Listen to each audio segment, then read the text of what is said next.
اللہ الرحمن الرحیم۔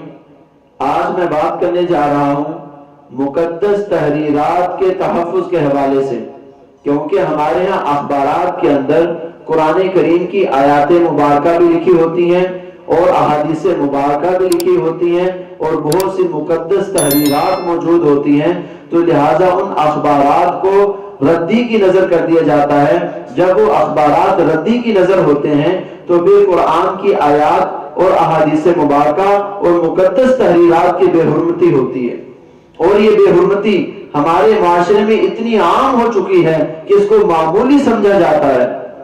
ہمیں اس کی روک تھام کے لیے پوری محنت کرنی ہوگی، پوری کوشش کرنی ہوگی، اور یہ بے حرمتی کا سیلاب اتنا عام ہو چکا ہے کہ اس کی روک تھام کے لیے حکومت کو بھی ساتھ دینا ہوگا اور اخبار شائع کرنے والے اداروں کو بھی ساتھ دینا ہوگا اور عوام الناس کو بھی ساتھ دینا ہوگا۔ یہ تمام کے تمام ملیں گے، پھر جا کے ہم مقدس تحریرات کو، مقدس اوراق کو محفوظ بنا سکتے ہیں۔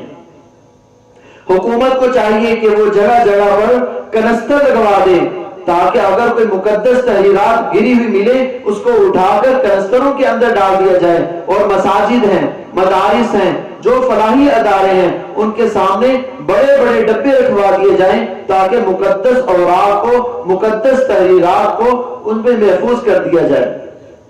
اور اخبار شائع کرنے والے ادارے، ان کو چاہیے کہ وہ اجتناب کریں قرآن کی آیات لکھنے سے اور احادیث مبارکہ لکھنے سے۔ ہاں، اگر کہیں پر لکھنی پڑ جاتی ہے کوئی آیت یا پھر کوئی حدیث، پھر ان کو چاہیے کہ اس کے نیچے واضح طور پر یہ الفاظ لکھ لیں کہ یہ مقدس تحریرات کا حصہ ہے، اس کو پھینکنا گناہ ہے، لہذا اس کو تراش کر محفوظ کر لیا جائے۔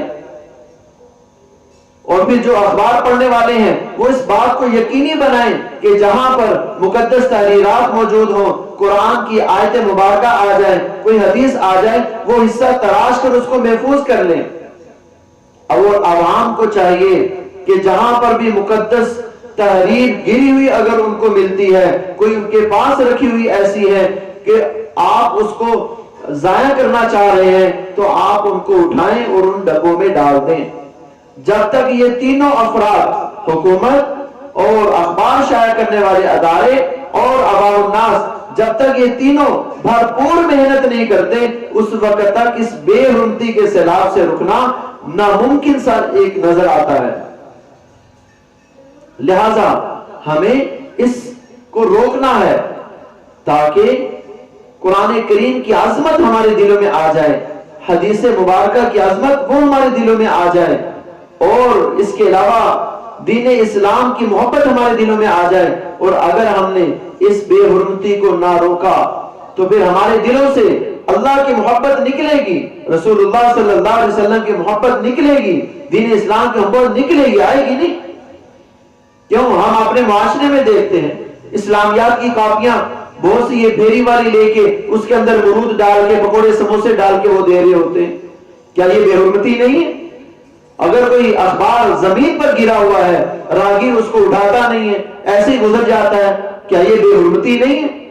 اخبارات کے اوپر بسم اللہ لکھی ہوتی ہے، قرآن کی بسا اوقات آیات بھی لکھی ہوتی ہیں، کوئی خاص موقع ہوتا ہے، کوئی خاص اسلامی دن ہوتا ہے، تو اس دن تو سارے کا سارا اخبار اسلامی تحریرات، اسلامی مضامین سے بھرا ہوا ہوتا ہے۔ تو لہٰذا ہمیں مقدس اوراق کے تحفظ کو یقینی بنانا ہے۔ اللہ تعالی ہمیں اس کی عمل کی توفیق عطا فرمائے۔